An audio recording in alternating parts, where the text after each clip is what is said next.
The AC unit died right when the temperature hit 105 degrees, turning my Denver apartment into a sauna that made every breath feel like fire. But when Max the repairman showed up at my door with that easy smile and steady gaze, something inside me shifted in a way I couldn't explain and never saw coming. I wiped the sweat from my forehead and stepped aside to let him in, the heat making my shirt stick to my skin like a second layer of regret. "Thanks for coming so fast," I said, my voice steadier than I felt. "Cameron Hayes. The unit's been acting up for weeks, but today it's just given up." Max nodded, his blue eyes scanning the room before settling on me for a moment longer than a stranger's should. He was about my age, maybe a few years younger, with broad shoulders that filled out his company polo and a tool belt that clinked as he moved. "Max Thompson. No problem, man. Let's see what we've got." As he set to work on the wall unit in the living room, I hovered nearby, offering water and making small talk to fill the silence. The divorce from Sarah had been final 6 months ago, and the apartment still felt empty, a reminder of the life I tried to force into a mold that never fit. We'd been together since college, the perfect couple on paper, successful jobs, a nice house in the suburbs. But something was always missing, a piece of me that I couldn't name, let alone share. Now, alone at 35, I was starting over in this 2-bedroom in Denver, trying to convince myself that the heat was the only thing making me uncomfortable. Max worked efficiently, his hands moving with confidence as he dismantled the unit. "Looks like the compressor is shot, but I can get it running temporarily." "You been in Denver long?" His question pulled me out of my thoughts. I shrugged, leaning against the kitchen counter. "A couple years. Moved here for work after some changes. Marketing for a tech firm downtown." "You?" He glanced up, wiping his brow. "Born and raised. Love the mountains, hate the summers though. This job keeps me busy." There was an ease to him, a confidence that made me envy the way he carried himself, like he knew exactly who he was. We talked about the city, the traffic, the latest Broncos game, and for the first time in months the conversation didn't feel forced. By the time he finished the temporary fix, cool air was finally pushing through the vents. Max packed his tools slowly, as if he wasn't quite ready to leave. "You know, if it acts up again, give me a call directly. Here's my card." Our fingers brushed when I took it, and that simple touch sent a jolt through me I hadn't felt in years. I laughed it off, blaming the heat. "Thanks, Max. I owe you one." He smiled again, that same open, genuine smile. "No debt between neighbors. Take care, Cameron." As the door clicked shut behind him, I stood in the suddenly cool room and stared at the card in my hand. For the first time since the divorce, the silence didn't feel quite so heavy. I told myself it was just relief from the heat. But deep down, something had stirred, and I had no idea how to put it back to sleep. The next few days blurred together with work deadlines and the usual calls from my parents back in Illinois, reminding me it was time to get back out there and meet a nice girl. I nodded along on the phone, promising to try, but every night I found myself staring at Max's card on the counter. The AC held steady, yet I kept replaying our conversation, the way his laugh filled the room, the way his eyes seemed to see more than I wanted them to. On Friday evening, the unit started rattling again. I hesitated only a moment before dialing the number. When Max answered, his voice was warm, like we were old friends. "Cameron? Yeah, I can swing by tomorrow morning. Same place." I said yes, hung up, and spent the rest of the night pacing, wondering why my pulse was racing over a simple service call. He arrived right on time, wearing the same uniform, a faint trace of aftershave cutting through the morning air. This time, the conversation flowed easier. While he worked, I made coffee and we talked about our families, his sister in Boulder, my parents' endless questions about grandchildren. "They mean well," I said, stirring sugar I didn't even want. Max nodded, tightening a screw. Mine took a while to accept I wasn't going to marry the girl next door. But they got there. The casual way he said it hung in the air between us. I swallowed hard, pretending to check my phone. When he finished, the AC hummed perfectly again. "Should be good now," he said, wiping his hands. But if you ever want to grab a beer and talk about whatever's on your mind, I'm around. He didn't push, just left the offer floating there like an open door I wasn't sure I could walk through. I thanked him again, watched him leave, and spent the rest of the day wondering what it would feel like to actually say yes. Saturday night found me at a quiet bar downtown, the kind with dim lights and good craft beer. I hadn't planned to text Max, but after another call from my mother asking if I'd joined any dating apps, the weight of pretending became too much. His reply came fast. Meet you at the Anchor in an hour? Now here we were, 2 stools apart, talking like we'd known each other for years. Max listened without judgment as I told him about the divorce, how Sarah and I had grown apart because I could never quite give her the part of myself I didn't understand. I thought if I just tried harder, it would click, I admitted, staring into my glass. He nodded slowly. Sometimes the hardest person to be honest with is yourself. We stayed until closing, swapping stories about bad first jobs and favorite hiking trails in the Rockies. When we stepped outside into the cool night air, Max clapped me on the shoulder. You're a good guy, Cameron. Don't let anyone convince you otherwise. The touch lingered, and for a split second I wondered what it would feel like if it meant something more. I drove home with the windows down, the city lights blurring past, and for the first time the loneliness didn't feel quite so absolute. Monday morning brought reality crashing back. At the office, my colleague Rachel cornered me by the coffee machine. You look different lately, lighter. Anyone new in your life? I laughed it off, but her words stuck. That evening my parents called again, this time with news of a family reunion in 2 weeks. Bring someone special, my mom said hopefully.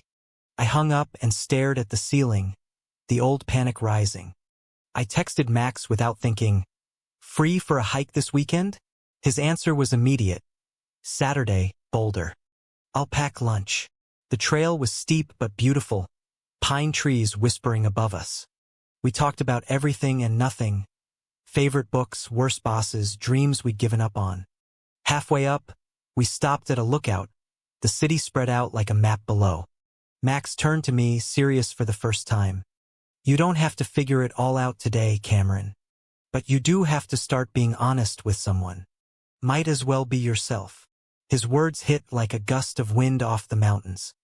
I wanted to argue, to laugh it away, but instead I just nodded, throat tight. On the way down, we walked closer than necessary, shoulders brushing now and then. When we reached the parking lot, he didn't say goodbye right away. Same time next week? I said yes before I could overthink it. The following days passed in a haze of work and stolen moments of reflection. I caught myself smiling at random memories of Max's laugh. My best friend from college, Derek, noticed during our weekly video call. You're glowing, man. Spill. I brushed it off as better sleep, but the lie tasted bitter. That night I lay awake replaying every conversation, every glance, wondering if I was imagining the connection, or if it was real enough to risk everything I'd built.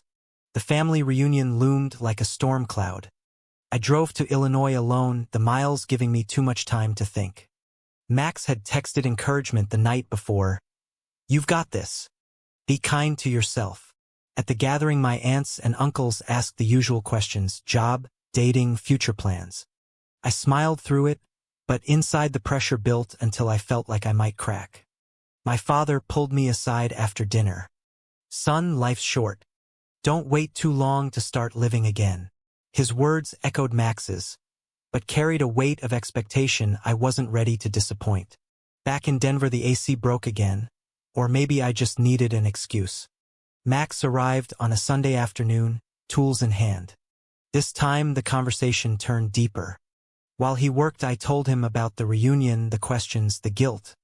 He listened, then shared his own story of coming out to his parents at 22, the tears, the arguments, and finally the acceptance.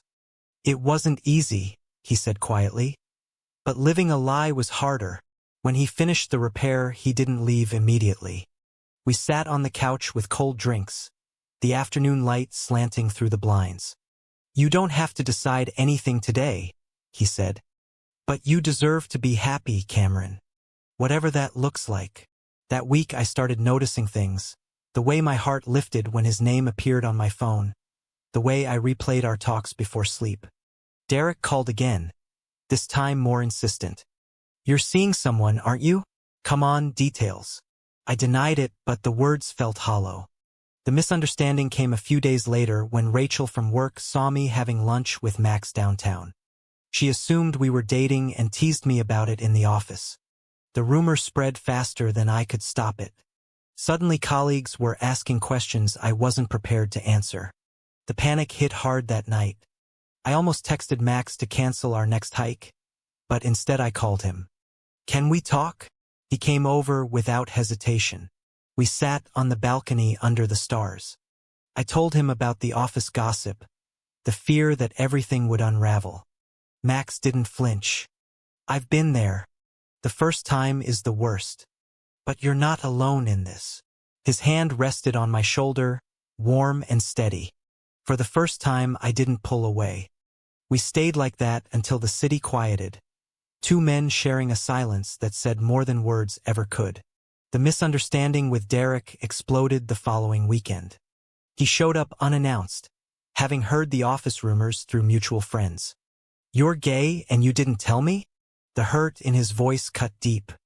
I tried to explain it wasn't that simple, that I was still figuring things out, but he left angry, saying he needed time. The betrayal stung more than I expected. I spent the evening pacing, questioning every choice. Max texted to check in, and I poured it all out over the phone. Come over, he said simply. When he arrived, he didn't offer platitudes. Instead, he listened while I raged and cried and finally admitted the truth I'd buried for 35 years. I think I've always known, I whispered. I just didn't want to lose everyone. Max sat close, our knees touching. Losing people who can't accept you isn't losing. It's making room for those who can. His words wrapped around the fear like a lifeline. We talked until dawn, sharing stories of doubt and hope. When he left in the morning light, I felt lighter, as if a weight I'd carried since college had finally shifted. Work became a minefield of whispers and awkward silences. I kept my head down, focusing on projects, but the isolation grew. My parents called with news of a cousin's engagement, another reminder of the life they expected. I dodged their questions, promising to visit soon. Max became my anchor. We met for coffee, for walks, for quiet dinners where the conversation never ran dry. One evening at his small house in the suburbs, he cooked pasta and we watched an old movie. Halfway through, he turned to me. You don't have to label anything yet. Just know I'm here, however you need me. The sincerity in his eyes made my chest ache with something I was finally ready to name. The crisis came without warning.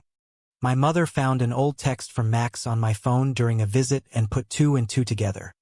The call that followed was brutal. Cameron, what are you doing? This isn't you. Think of your future, your family. Her tears mixed with anger, and I hung up shaking. For days, the silence from home was deafening. Derek still wasn't speaking to me. At work, Rachel pulled me aside. If you need to talk, I'm here. No judgment. Her kindness almost broke me. Max stood by me through every tear, every doubt. We drove up to the mountains one weekend, the air crisp and clear. Sitting on a rock overlooking the valley, I finally said the words out loud. I'm gay, Max, and I think I'm falling for you. He smiled softly, the wind ruffling his hair. I've been waiting to hear that. I feel the same. We didn't rush anything. Just sat together, hands linked, watching the sun set. The peace I felt was unlike anything I'd known. But peace didn't last. A colleague leaked the office rumors to my parents, and the pressure intensified. My father left a voicemail saying he needed time to process. I spent nights staring at the ceiling, weighing the cost of truth against the safety of silence. Max never pushed. Whatever you choose, I'll respect it. But remember, you deserve to live openly. His patience gave me strength. Slowly, I started reaching out. First to Derek with a long, honest message, then to my parents with a letter explaining my journey. The responses were mixed, but the act of writing them freed something inside me. Months passed, Seasons changed, and the Denver winter brought snow that blanketed the city in quiet beauty. My relationship with Max had grown deep and steady, built on late-night talks, shared hikes, and the simple joy of being seen. Derek eventually called, apologizing for his initial reaction. I was shocked, but you're still my friend. I want to meet this Max guy. My parents visited for Christmas, tentative but trying. My mother hugged me longer than usual. We love you, Cameron. It's going to take time, but we're learning. The words weren't perfect, but they were a beginning. One crisp January morning, I woke up next to Max, sunlight streaming through the blinds. The AC hummed softly in the background, the same unit that had started everything. I looked at him sleeping peacefully and felt a surge of gratitude for the man who had walked through my door and changed my life. We had faced misunderstandings, family tension, workplace gossip, and my own fears. Through it all, we chose honesty, growth, and each other. Standing on the balcony later, coffee in hand, Max wrapped an arm around my shoulders. Proud of you, he whispered. I leaned into him, the city waking up below us. The journey hadn't been easy, but every step had led me here, to a life that finally felt like mine. True or false? Once you finally choose to live your truth, the people who truly matter will always find a way to stay.